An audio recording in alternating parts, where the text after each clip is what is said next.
Hello, my name is Justin Bates. I'm happy to be with you this evening. And today we're going to answer the question, or talk about the question rather, did the Bible influence the Founding Fathers' efforts toward American independence? All right, let's get right into it. The source material for this is Daniel Dreisbach's wonderful Reading the Bible with the Founding Fathers, and the first chapter specifically. While a popular historiographical approach to the American Revolution has been to de-emphasize the influence of the Bible in favor of rationalism or simply the Founding Fathers acting in their own economic self-interest, there is strong evidence that the Bible played an important role in the America's independence. Though to differing degrees, the Founding Fathers knew the Bible and employed it extensively in their efforts toward independence and founding a new nation. They not only read it, but were born and bred in a richly biblical culture. Furthermore, they clearly and consistently utilized biblical themes and citations in their efforts to stoke the colonial coals of indignation and promote independence from Great Britain. Let's take a look at this slide here. The Bible as a major influence. The Founding Fathers, as I mentioned, not only read it, but they were born and bred in a richly biblical cultural soil. As if to dispel all question, Dreisbach unequivocally begins by stating that the American founders read the Bible. More than that, it was foundational in the pre-war colonial culture in which they lived. In even the most fundamental ways, it influenced their language, ideas, behaviors, and public discourse. Dreisbach explained that this revolutionary era of Americans was sufficiently biblically literate that many would have known a quote, paraphrase, or allusion was biblical in origin, even without quotation marks or explicit attribution.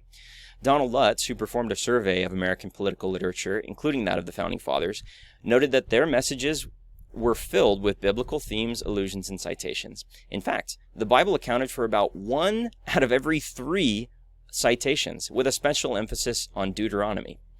Contrary to those in favor of a more economic or rationalist interpretation, noted biblical scholar Andrew Skinner, in his article, The Influence of the Hebrew Bible on the Founders of the American Republic, concluded that images and even language drawn from the pages of the Hebrew Bible were at least as powerful a force in shaping the new nation as John Locke or Thomas Paine, which is really saying something when you consider the influence of those two on the American public.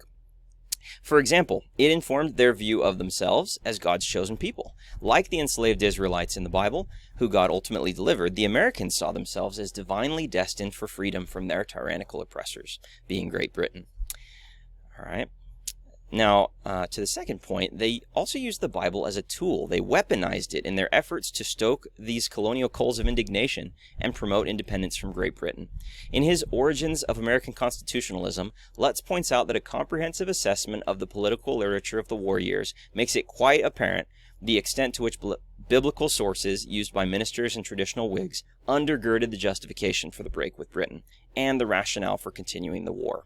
In his work, God of Liberty, Kidd explained how, in addition to economical and ethical considerations, the colonists invoked a religious rationale for first rebelling and ultimately breaking with their mother country.